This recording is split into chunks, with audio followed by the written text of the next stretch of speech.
सिंह सेना की तरफ से बैसाखी की और खालसा पंथ खालसा फौज की स्थापना दिवस की बहुत बहुत शुभकामनाएं। साथियों, ये बैसाखी का दिन, ये खालसा फौज की स्थापना का दिन मात्र सिखों का एक पर्व नहीं है, परंतु ये पूरे देश का एक पर्व है। अगर आप इसके इतिहास में जाएं तो आपको पता चलेगा कि खालसा पंथ की स्थापना क्यों की गई।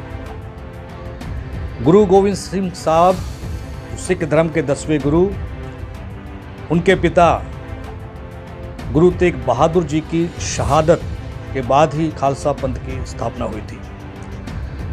जैसा कि सभी जानते हैं कि मुगल काल के समय पर जब औरंगजेब का शासन था और औरंगजेब कश्मीर के अंदर और देश के कई स्थानों पर लोगों पर इस्लाम कबूल करने का जोर बनाता था। इसके लिए उसने अपने आला अधिकारियों को नियुक्त किया था कि जो इस्लाम कबूल करे उसे छोड़ देना और जो कबूल ना करे उसको मौत के घाट उतार देना। तो जम्मू कश्मीर के अंदर में जब कश्मीरी पंडितों के साथ में भी जब ऐसा ही हो रहा था तो उस समय पर कश्मीरी पंडितों को सिर्फ एक ही रास्ता नज़र आया, क्योंकि उत्तर भारत में कोई उनकी मदद करने वाला नहीं था।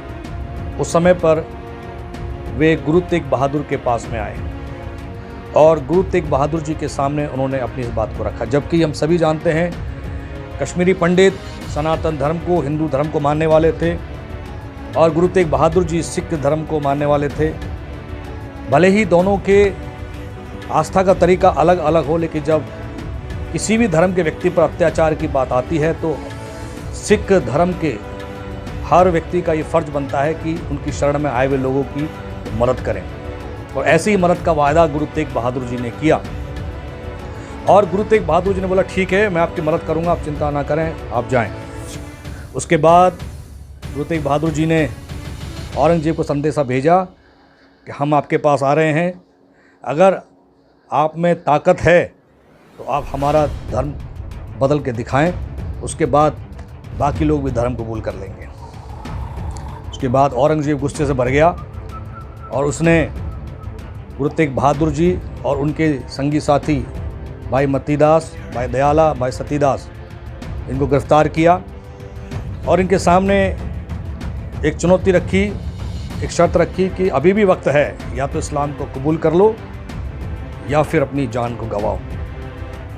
और गुरु तेग बहादुर जी के सामने भाई मतीदास जी को आरे से कटवा दिया गया, भाई दयाला को खौलते हुए पानी के बर्तन में उनको डाल दिया गया, भाई सतीदास को चारों तरफ रुई लगा करके, आग लगा करके गुरु तेग बहादुर जी के सामने उनको मार दिया गया। लेकिन गुरु तेग बहादुर जी फिर भी डटे रहे। उसके बाद अंत में गुरु तेग बहादुर जी का सर धड़ से अलग कर दिया।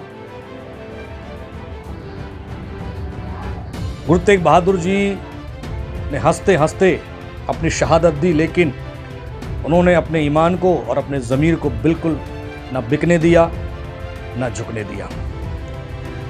ये एक बहुत बड़ा इतिहास है हम भारतवासियों के लिए। उसके बाद भाई जत्ता सिंह गुरु तेग बहादुर जी का शीश लेकर के